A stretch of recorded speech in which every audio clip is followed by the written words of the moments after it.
चलिए सर, तो पहले बच्चों इलेक्ट्रोकेमिस्ट्री का आज sir good morning. Good morning.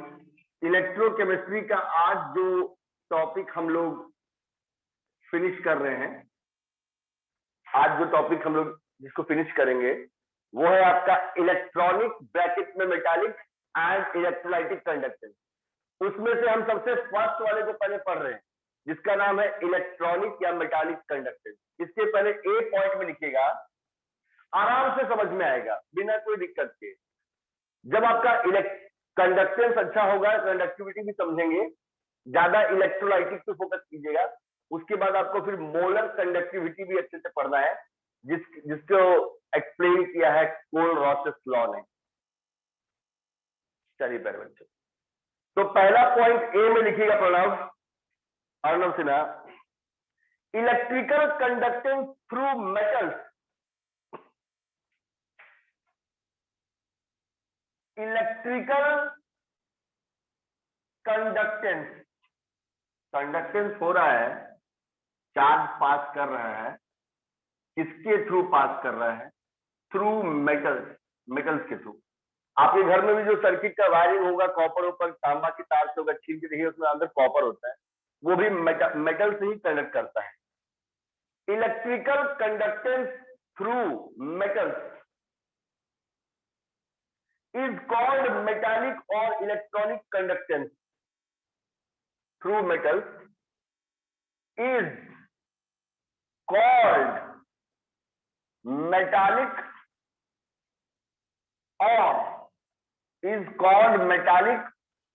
or electronic conductance। जब भी हम लोग इलेक्ट्रिकल कंडक्टेंस मेटल्स के थ्रू करते हैं, मेटल से करते हैं, तो उसी को मेटालिक या फिर इलेक्ट्रॉनिक कंडक्टेंस कहा जाता है। मतलब जो भी कंडक्टेंस हो रहा है, जो भी चार्ज पास कर रहा है, वो मेटल के थ्रू होना चाहिए। इस वाले में ध्यान दीजिएगा अंकित, इसमें केमिकल इन्वॉल्व नहीं है, इसमें केमिकल नहीं इन्वॉल्व है। और बी में लिखिएगा, The electronic conductance depends on, अगर आपसे एग्जाम में कभी आ जाए ऑब्जेक्टिव में या फिर सब्जेक्टिव में लिखने में, the electronic conductance depends upon, depends on भी कर सकते जी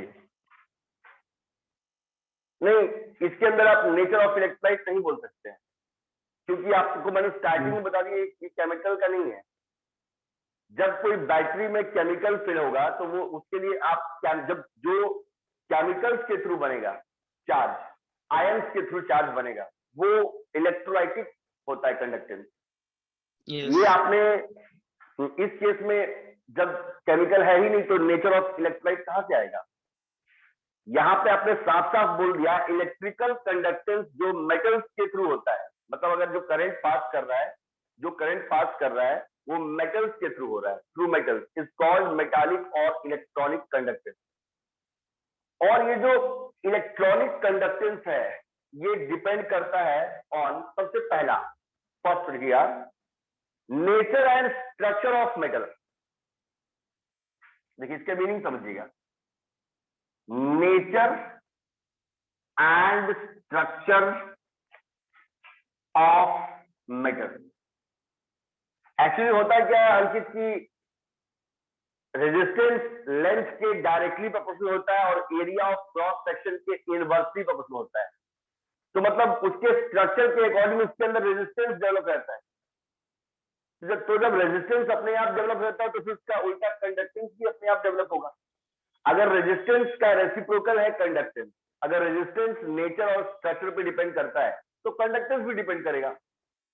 मान लो कि जिस वायर का लेंथ छोटा है और उसका स्ट्रक्चर जो है वो ज्यादा मोटा वायर है, तो वैसा केस में जब वायर मोटा होता है तो एरिया ऑफ क्रॉस सेक्शन ज्यादा होता है तो रेजिस्टेंस कम हो जाता है।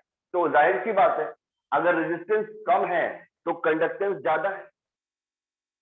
सिल्वर का एक बेस्ट कंडक्टर है और उसका रेजिस्टेंस ऑटोमेटिक कम होता है नेचर से, है ना। इसलिए आप अगर वायरिंग करेंगे तो सिल्वर सबसे बेस्ट वायर होगा, लेकिन काफी कॉस्टली है, इसलिए हम लोग कॉपर को यूज करते हैं। तो सिल्वर का रेजिस्टेंस बहुत कम होगा, है ना, आराम से करंट को फ्लो करेगा, तो फिर नेचर के अकॉर्डिंग आराम से उसका कंडक्टेंस बहुत अच्छा होगा।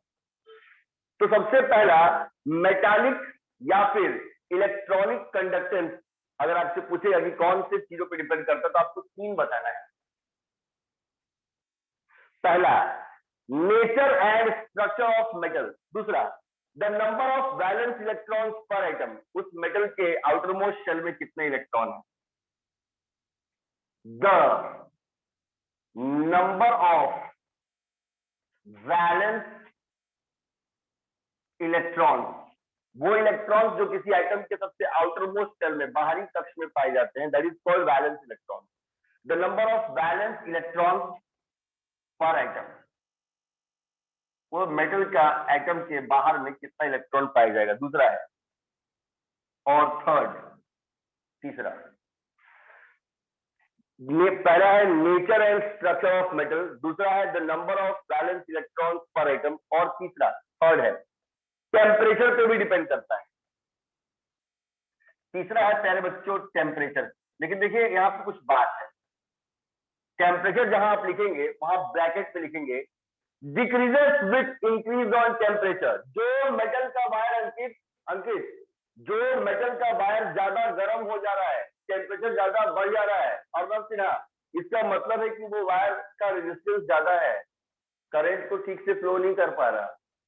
तो अगर मेटालिक या इलेक्ट्रॉनिक कंडक्टेंस की बात की जाए और वायर का, उस मेटालिक वायर का टेम्परेचर ज्यादा हो जाए, इसका मतलब कंडक्टेंस कम हो गया। ज्यादा गर्म वही वायर होता है जिसका रेजिस्टेंस ज्यादा होता है, तो रेजिस्टेंस जब हाई होगा तो कंडक्टेंस ऑटोमेटिकली कम होगा। टेम्परेचर में लिखिएगा ब्रैकेट में डिक्रीजेस विथ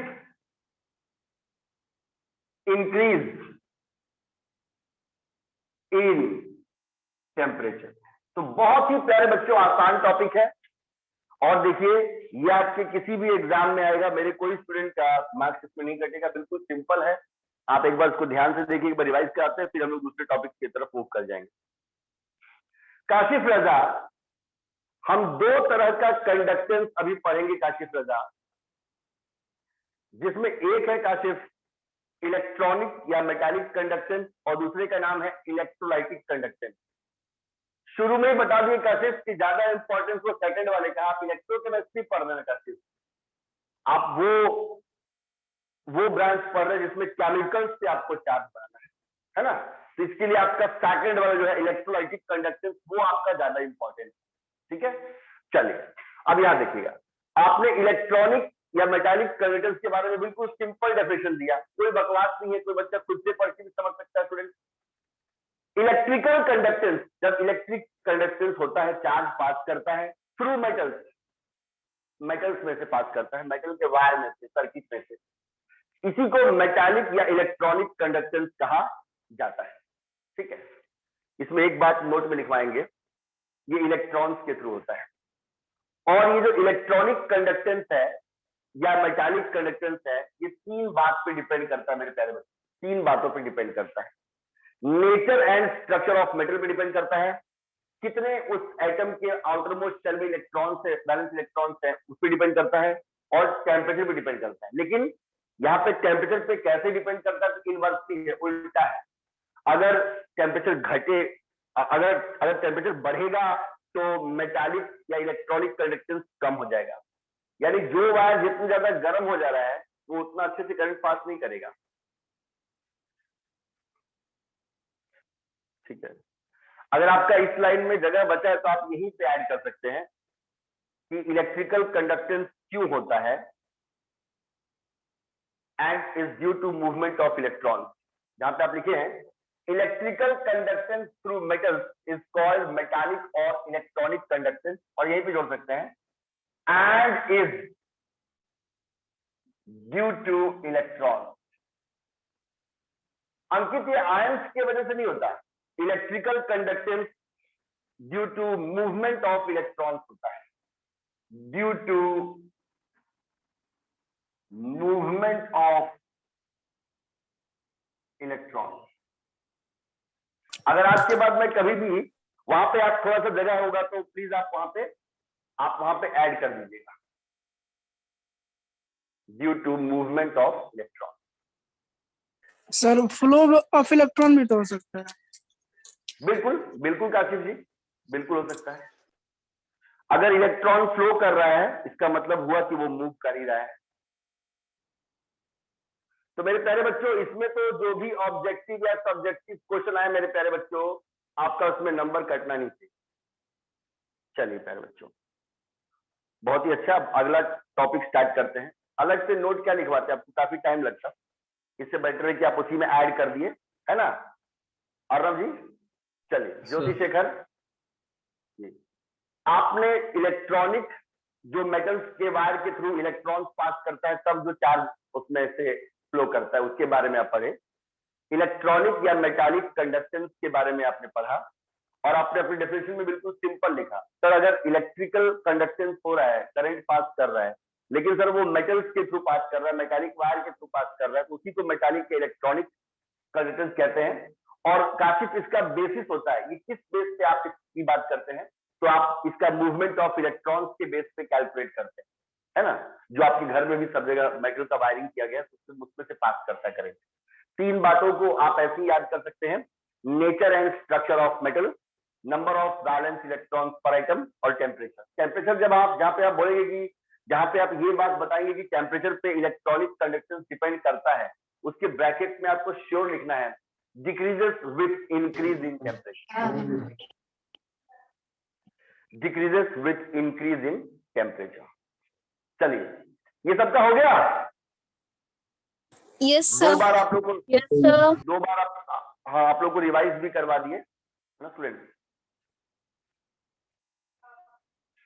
स्टूडेंट्स लेट भी हो जाता है तो कोई दिक्कत नहीं होता, लेट भी हो जाता है सबको आ जाना चाहिए, उसके लिए कोई प्रॉब्लम नहीं है। हम लोग का देखिए आज स्टूडेंट्स आप लोग थर्ड चैप्टर पे हैं और हम लोग ने बहुत टॉपिक्स को मेहनत करके आगे बढ़ाया है, तो it will give result, something is better than nothing. ऐसा नहीं है कि आपको बिल्कुल जीरो कर देना है, it will take hardly 10-15 minutes. बहुत से स्टूडेंट समझते भी है अंकित जी, पर सर कोई प्रॉब्लम नहीं है सर, थोड़ा सा भी लेट भी हुआ सर तो कोई बात नहीं, वो लेकिन क्लास मस्ट भी कंटिन्यू होना चाहिए, ज्यादा अर्ली इन द मॉर्निंग भी नहीं है।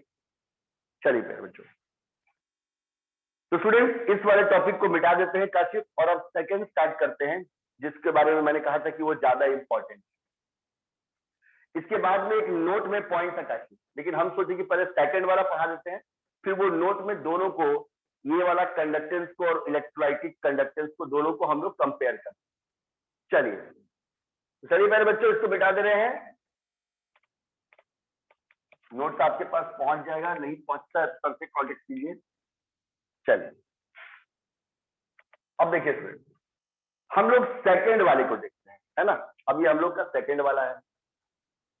इस पूरे चैप्टर में तो भाई आप लोग सेल का स्टडी कर रहे हैं ना, सेल का, प्राइमरी हो चाहे सेकेंडरी हो, बेसिकली जो रेडॉक्स रिएक्शन करता है, तो आप इसी कंडक्टेंस से आपको मतलब है, सेकंड वाले से ज्यादा मतलब, जिसका नाम है इलेक्ट्रोलाइटिक कंडक्टेंस। चलिए स्टूडेंट इसका ए देखिएगा, जिसका नाम है इलेक्ट्रोलाइटिक कंडक्टेंस। चलिए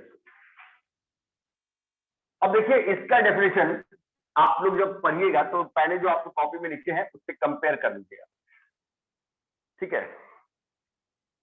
इसमें है the conductance of electricity by ion, सबसे सिंपल और बेस्ट डेफिनेशन है, the conductance of electricity by ion. Kashif यहीं पे सबसे बड़ा क्लू आ गया, मेटालिक या इलेक्ट्रॉनिक कंडक्टेंस इलेक्ट्रॉन्स के मूवमेंट या इलेक्ट्रॉन्स के फ्लो के वजह से था।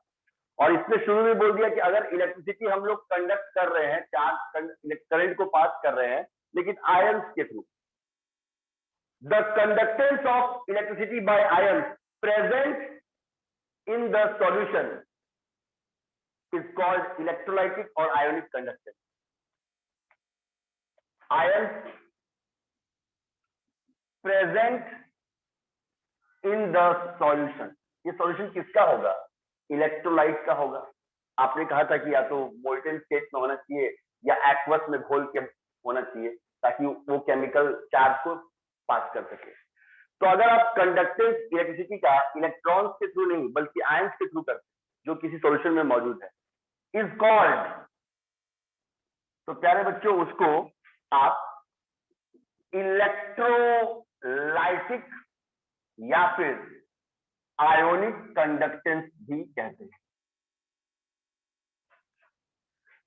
दोनों का विशाल सी पहला डेफिनेशन, दोनों का पहला डेफिनेशन आप कंपेयर कर लीजिए विशाल सी। जब आप मेटल के थ्रू, मेटल में आप इलेक्ट्रिकल कंडक्टेंस देखते हैं तो उसको मेटालिक या इलेक्ट्रॉनिक कहते हैं कंडक्टेंस। जब आप कोई सॉल्यूशन में देखेंगे, कोई केमिकल के सॉल्यूशन में देखेंगे, सॉल्यूशन तो किसी केमिकल का ही ना होगा, तो उस समय वो इलेक्ट्रोलाइटिक, वो due to movement of electrons था, ये बाय आयंस। उसका दो नाम था, इलेक्ट्रॉनिक और मेटालिक कंडक्टेंस। इसका भी दो नाम है, इलेक्ट्रोलाइटिक या फिर आयोनिक कंडक्टेंस। बी दूसरा,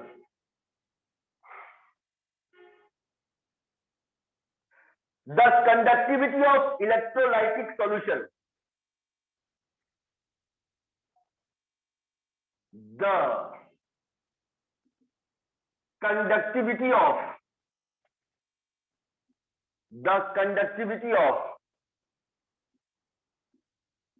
इलेक्ट्रोलाइटिक ब्रैकेट में आयोनिक सॉल्यूशन। वैसे भी जहां पे मेरे स्टूडेंट्स ने इलेक्ट्रोलाइट का डेफिनेशन लिखा है उससे पहले ही कहा है कि वो केमिकल आयोनिक होना चाहिए, क्योंकि बिना आयंस के वो इलेक्ट्रोलाइटिक कंडक्टेंस नहीं कर पाएगा ना, तो फिर कैसे वो करंट केमिकल एनर्जी से इलेक्ट्रिकल एनर्जी बनाएगा। जैसे वो तीन बातों पे डिपेंड करता था, मेटालिक या इलेक्ट्रॉनिक कंडक्टेंस, ये पांच बातों पे डिपेंड करता है। द कंडक्टिविटी ऑफ इलेक्ट्रोलाइटिक या ionic solution depends on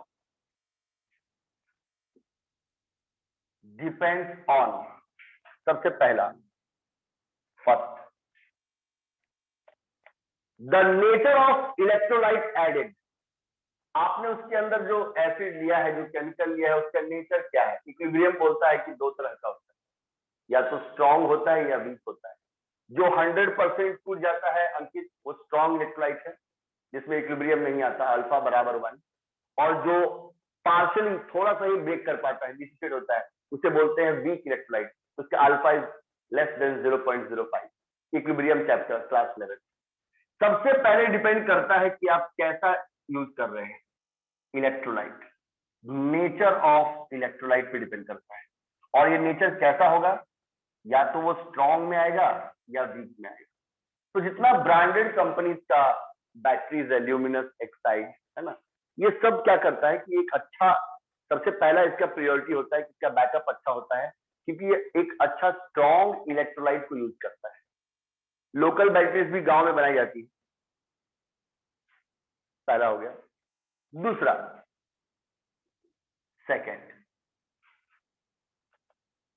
second है कॉन्सेंट्रेशन ऑफ इलेक्ट्रोलाइट।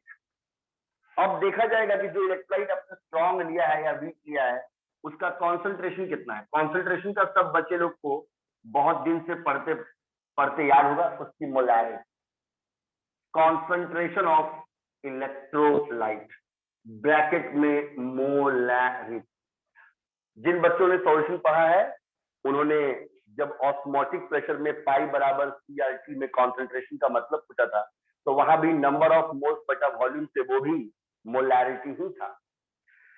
आपने अच्छा स्ट्रॉन्ग इलेक्ट्रोलाइट लिया लेकिन उसकी मोलैरिटी ही कम है, तो ऑटोमेटिक सी बात है कि कंडक्टिविटी अच्छी नहीं होगी, है ना। और अगर आपने स्ट्रॉन्ग इलेक्ट्रोलाइट लिया साथ में उसकी मोलैरिटी भी हाई, स्ट्रेंथ भी ज्यादा है, कॉन्सेंट्रेशन भी ज्यादा है, तो वो ज्यादा कंडक्टिविटी शो करेगा।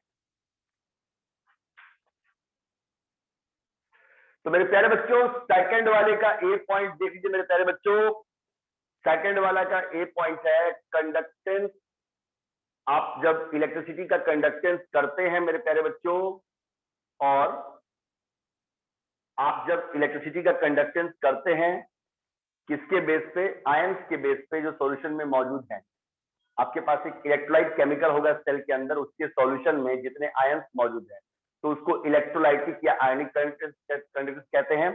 और ये 5 बातों पे डिपेंड करता है, जिसमें से आपने 2 बात लिखा है।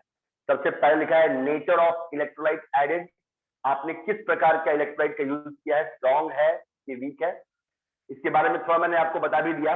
और सेकंड है कंसंट्रेशन ऑफ इलेक्ट्रोलाइट, यानी कि उसकी मोलैरिटी कितनी। ये सबका हो गया? Yes sir. Yes sir. चलिए 3 बात, 2 बात तो हो गया, फिर 3 और बचा।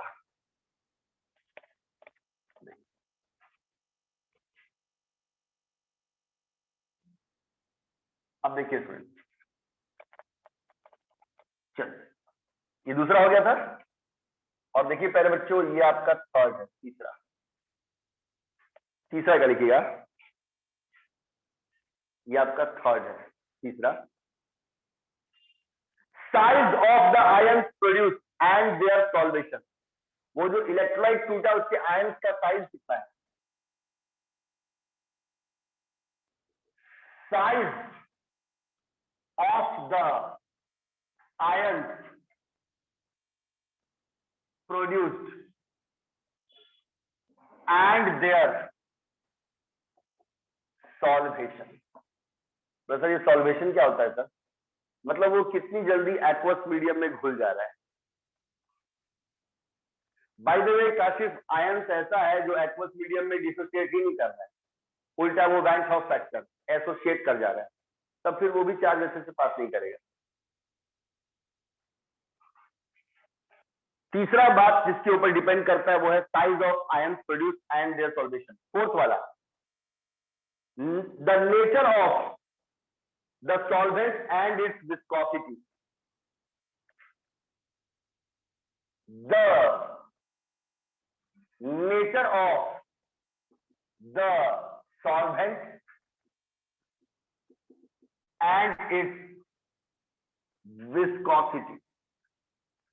सॉल्वेंट का नेचर कैसा है और उसका विस्कोसिटी, मतलब जिस मीडियम में आपने उस इलेक्ट्रोलाइट केमिकल को घोला है उसका नेचर कैसा है और वो कितना गाढ़ा है, विस्कोसिटी कितना है उसका। ज्यादा गाढ़ा होगा तो आयंस भी ज्यादा होगा। और लास्ट है टेम्परेचर, लास्ट है टेम्परेचर, ब्रैकेट में लिखिएगा, it increases with increase in temperature. उसका उल्टा है, यहां पे टेम्परेचर बढ़ेगा तो कंडक्टिविटी बढ़ेगा। It increases with increase in temperature. Temperature बढ़ने के साथ साथ इसकी कंडक्टिविटी बढ़ती है। मतलब अंकित, अगर कोई केमिकल ठंडा के दिन में रखा गया है और अभी गर्मी के दिन में रखा गया है, तो गर्मी